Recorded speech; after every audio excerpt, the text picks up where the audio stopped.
بسم اللہ الرحمن الرحیم۔ السلام علیکم ورحمۃ اللہ وبرکاتہ۔ اولاد کے حصول کے لیے انمول درود۔ میرے انتہائی قابل عزت بھائیوں اور بہنوں معزز، 7، 8، 9، 10 ذی الحج کا خاص وظیفہ۔ اولاد رب کی عظیم نعمتوں میں سے ایک عظیم نعمت ہے۔ اولاد کے بنا ازواجی زندگی ادھوری ہے۔ اولاد زندگی کا سرمایہ ہے۔ اولاد پیار کی نشانی بھی ہے اور سال اولاد صدقہ جاریہ بھی ہے۔ اولاد اولاد ہوتی ہے۔ اولاد اگر بیٹے کی صورت میں ملے تو رب کی نعمت ہے، بیٹی کی صورت میں ملے تو رب کی رحمت ہے۔ جس کی اولاد نہیں اس کا گھر ویران ہوتا ہے، جھولی خالی ہوتی ہے۔ بے اولاد جوڑے اولاد کے حصول کے لیے کیا کچھ نہیں کرتے۔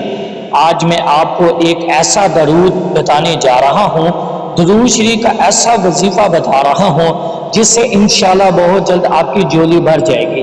یہ درود اولاد کے حصول کے لیے بہت ہی مجرب ہے۔ حضرت خواجہ نور محمد چشتی نظامی رحمۃ اللہ علیہ فرماتے ہیں کہ ایسا بے اولاد جو ہر طرف سے مایوس ہو چکا ہو، وہ یہ درود پاک کا عمل کرے تو رب اسے اولاد عطا فرمائے گا۔ اس درود شریف پڑھنے کا طریقہ کا نوٹ فرما لیجئے۔ عشاء کی نماز کے بعد تازہ وضو کر کے پھر حصول اولاد کی نیت سے اس تصور کے ساتھ یہ درود شریف پڑھے گا: میں سرور کونین صلی اللہ علیہ وآلہ وسلم کی بارگاہ اقدس میں حاضر ہوں۔ میں جو یہ درود پاک پڑھ رہا ہوں یا پڑھ رہی ہوں، میرے آقا صلی اللہ علیہ وآلہ وسلم خود میرا درود شریف سماعت فرما رہے ہیں۔ اس تصور کے ساتھ روزانہ 100 مرتبہ یہ درود شریف پڑھنا ہے۔ آخر میں دعا مانگنی ہے۔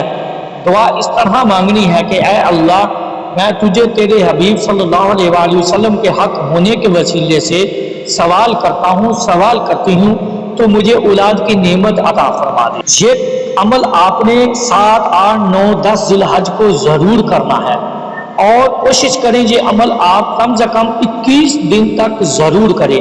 جس نے عمل کرنا ہے وہ 7 مرتبہ درود شریف پڑھ کر کمنٹ میں یا رب لکھ دے اور چینل کو لازمی سبسکرائب کیجیے۔ درود شریف سماعت فرما لیجئے۔ الصلاۃ والسلام علیک یا سید العرب والعجم اغثنی وامدونی فی سبیل اللہ۔ الصلاۃ والسلام علیک یا سید العرب والعجم اغثنی وامدونی فی سبیل اللہ۔